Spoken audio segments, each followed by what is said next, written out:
So I've been asked to speak to you a little bit about placemaking and urban design. The things that Samina adequately pointed out earlier that we've been doing wrong for a long time. I spent, I don't know, I was registered as an architect in 1974, and I practiced for 4 years before that, so do the math. It's a long time. I went to a conference 2.5 years ago by the Environmental Design Research Association that spoke to the relationship between environments and public health. And I came home and I wanted to rewrite every plan and redesign every building I'd ever touched. That we've been doing it wrong for 45, 50, 60, 70 years.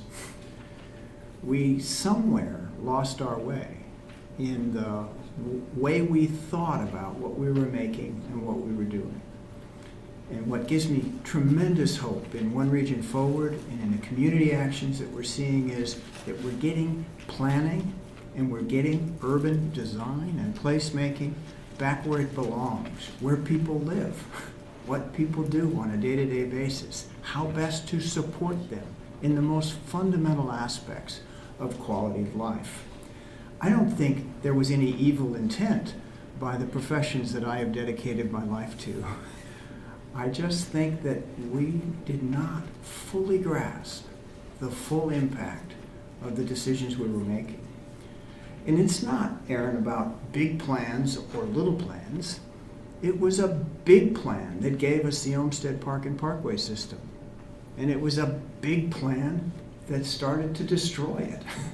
So at some level, it goes back to that idea of portfolios of projects. Some of these are really big and ambitious and difficult to do, and some are more modest. And the question for the community planning school is, how do we play?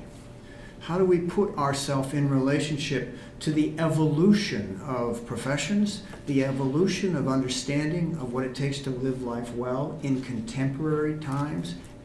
Things are different today. Challenges are different.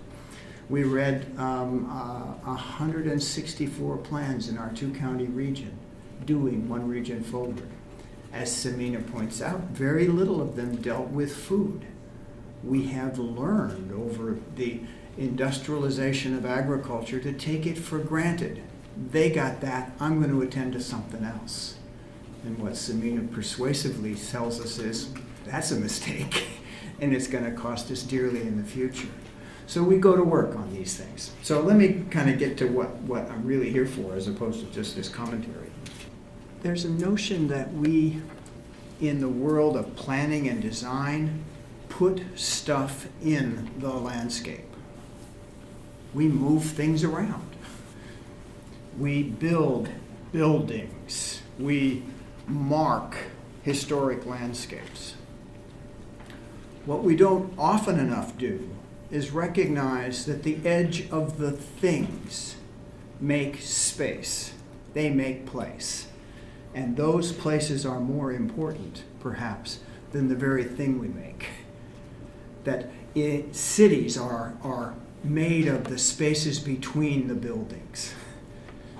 And the idea that a wall or a line in the landscape makes something on both sides. There's no such thing as left over. It's part of what you do.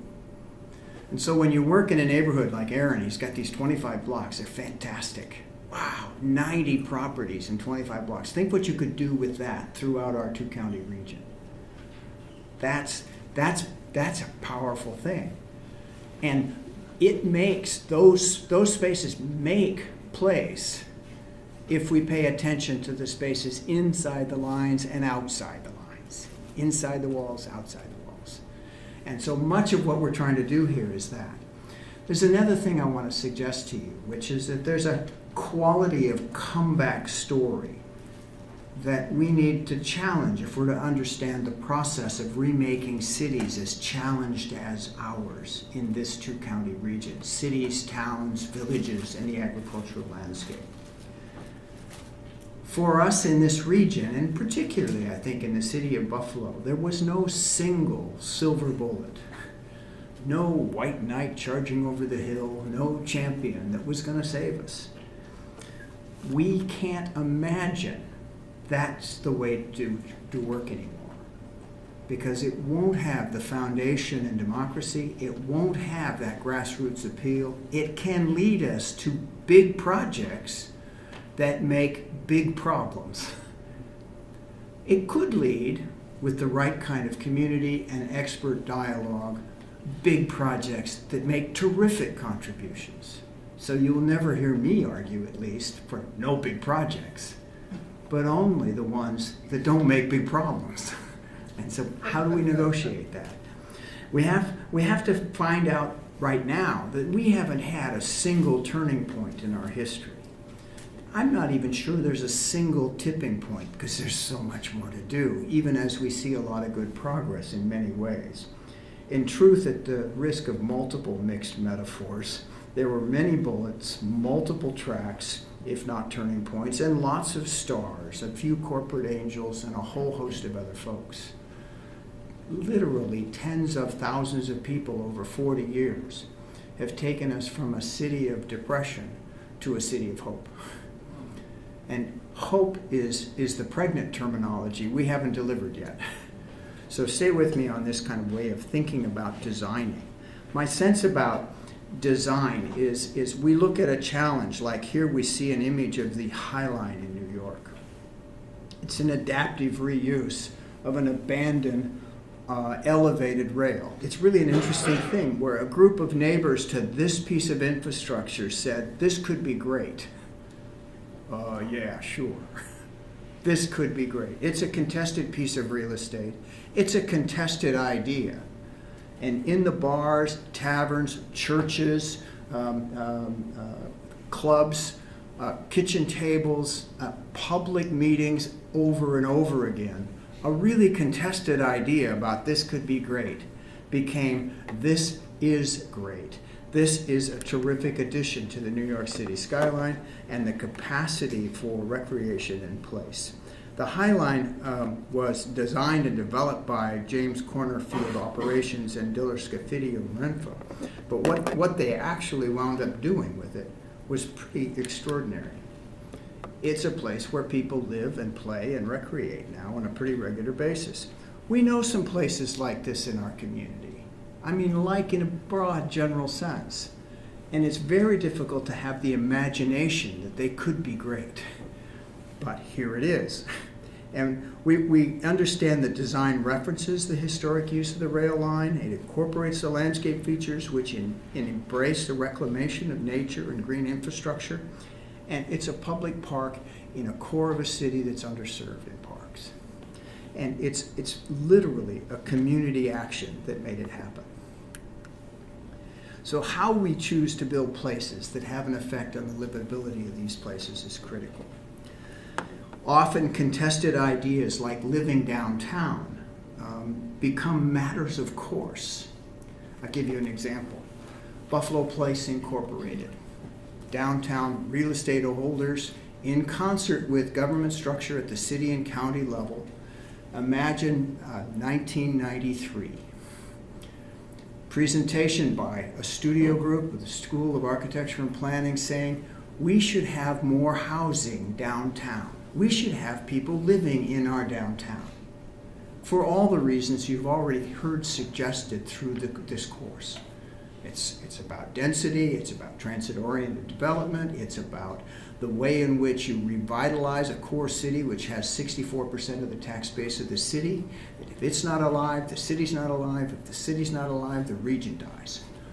Live downtown. And the pushback was strong. I mean, really strong. Are you crazy?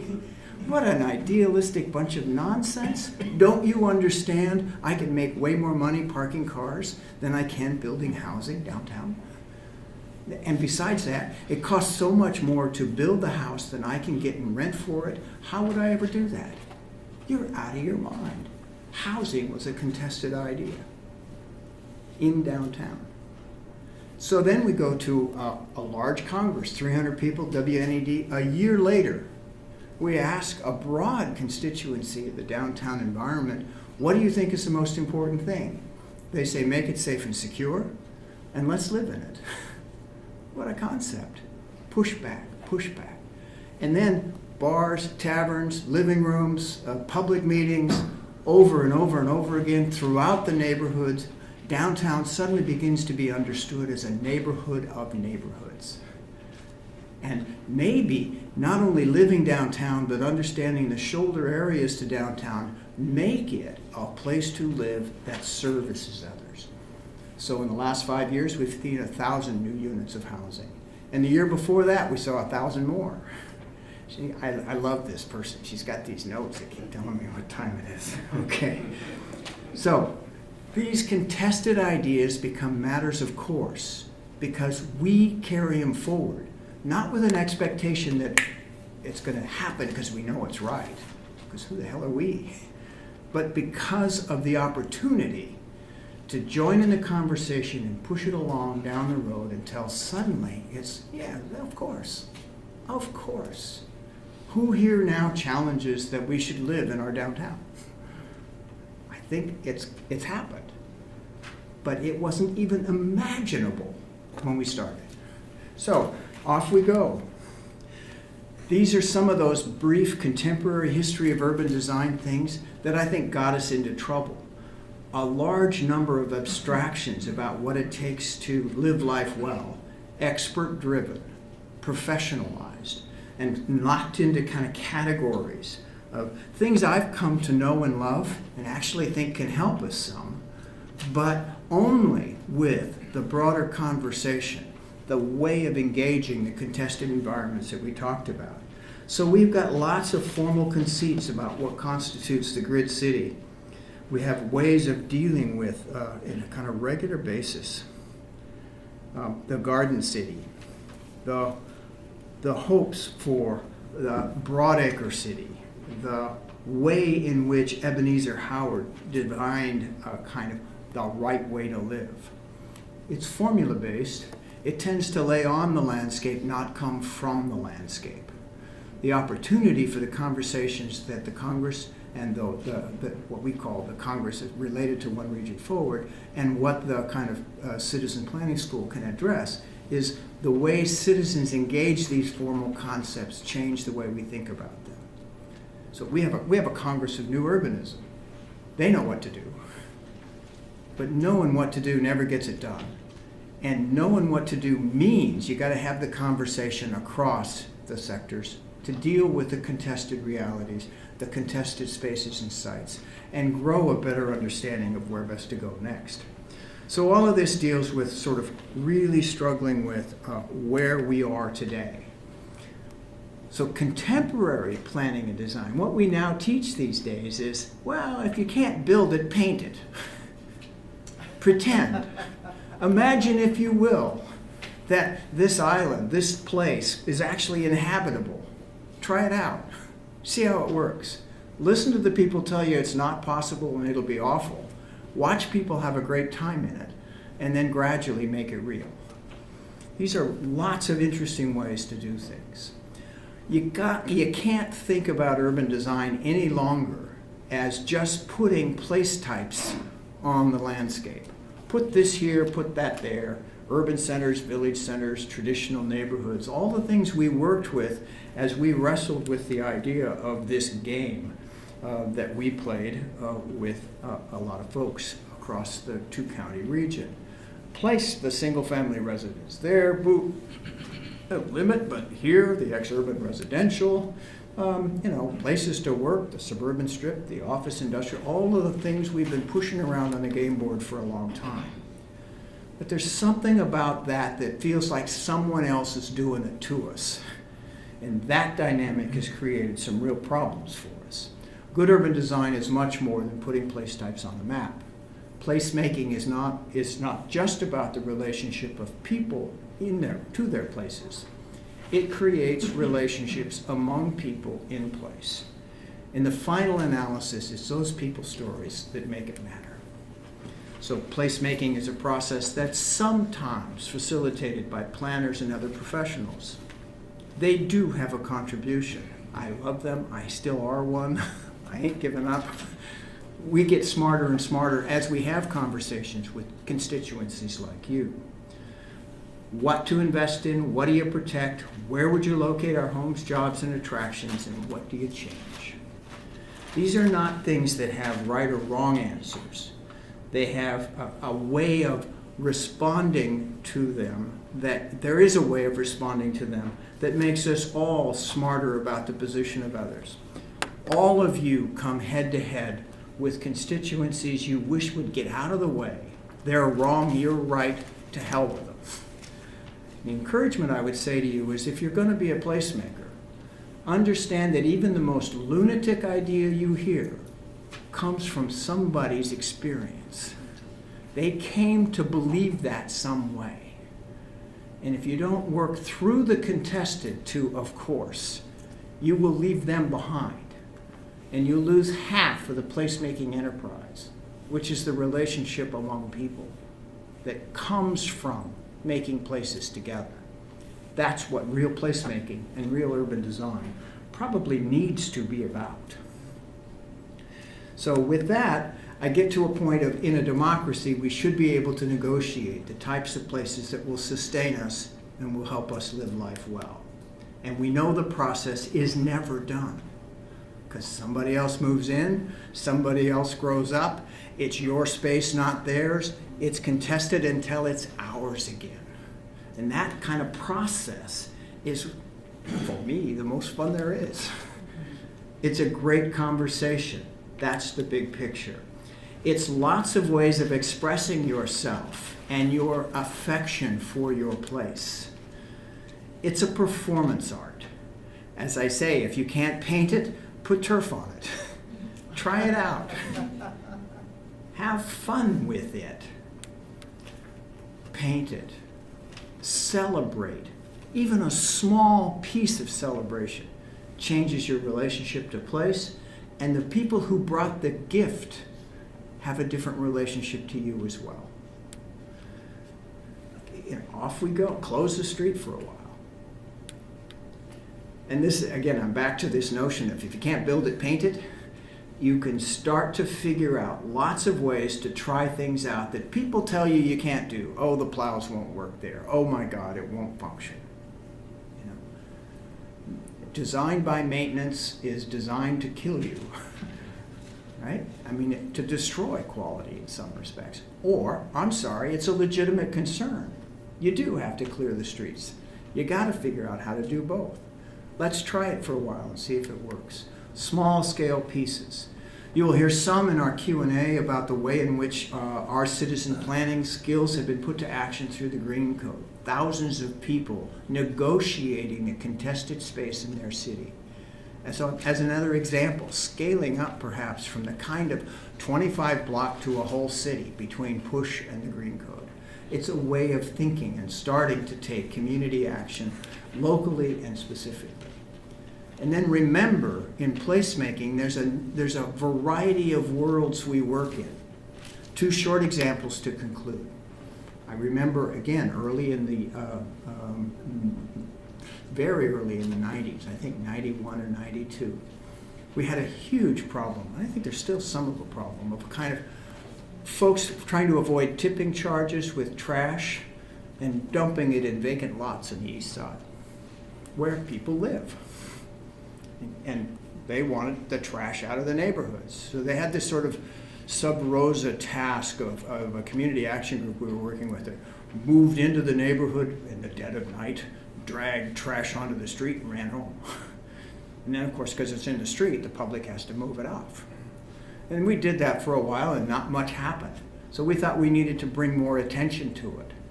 So we held a trash bash. We assembled a whole bunch of trash, brought it to a single site, made art and sculpture out of it, got lots of good press, and convinced the city to come and pick it up. Thank you very much. That's good. Then nothing happened again. Nothing happened again. Anger, you could feel the frustration. So in a spit of civil disobedience, we thought, we're going to put that trash back in the street again. Well, that's illegal. Well, I'm sorry. It doesn't belong here. It was illegal to dump it in the first place, and you're not doing anything about it. drag this trash back out in the street. And this is one of those lovely evenings where there's 3 guys with us. The youngest was 78. And we had a deal, like, okay, if you see the cops coming, just, holler. We forgot that people 78 and older don't hear as well. They didn't hear it. They got arrested. The entire community threw a trash parade. Another band and party marching up and down the street, collecting money to pay their fine. $3,000. We put it into pennies, we put it in a wheelbarrow, we dragged it down to City Hall, and we dumped it on the front steps. Fine paid, let my people go. A very powerful expression of pay attention, focus attention, change the quality of life in this neighborhood. That's one world we can work in that scales up past the neighborhood but is absolutely in the neighborhood. And push, map, all of those projects have similar kinds of dimensions, of appropriate levels of focusing attention. There's another kind of attention that most of us kind of hold our heads and worry about, which is like, oh my God, a consolidated funding application to the Regional Economic Development Council. Really? Go for it. Or New York State Power Authority, proceeds and distribution of resources, or the Buffalo Billion. These all feel like they're way out there. And what I want to say to you is all of them have a community base. We just have to learn to work with it. That's part of that family of relationships back and forth that placemaking is all about. So you've been patient with me as I've wandered into my own self-critique of the profession. But I want to tell you that there is nothing more powerful than citizen advocacy. I have watched major freeways stopped cold by coalitions of citizens. I have seen huge tracts of land rescued from the wrecking ball and restored to high quality. I think of Pike Place Market as one, where people that live in million-dollar condos side by side with single-room occupancy units have created a tourist destination to die for. And they live life well in that destination. So it's not just theirs. These are all things citizens do. And that's why we thought if we had a citizen planning school, you could teach us more about how to get it done. So we thank you for that. There's resources on this. Projects for Public Places is terrific. I'd be self-serving if I said I should also defer or send you to our book on placemaking. But overall, I got to say to you, we learn from every act of engagement with the citizen group, and so will you. So thank you for that. I think we're going to bring our panelists up now, if you would.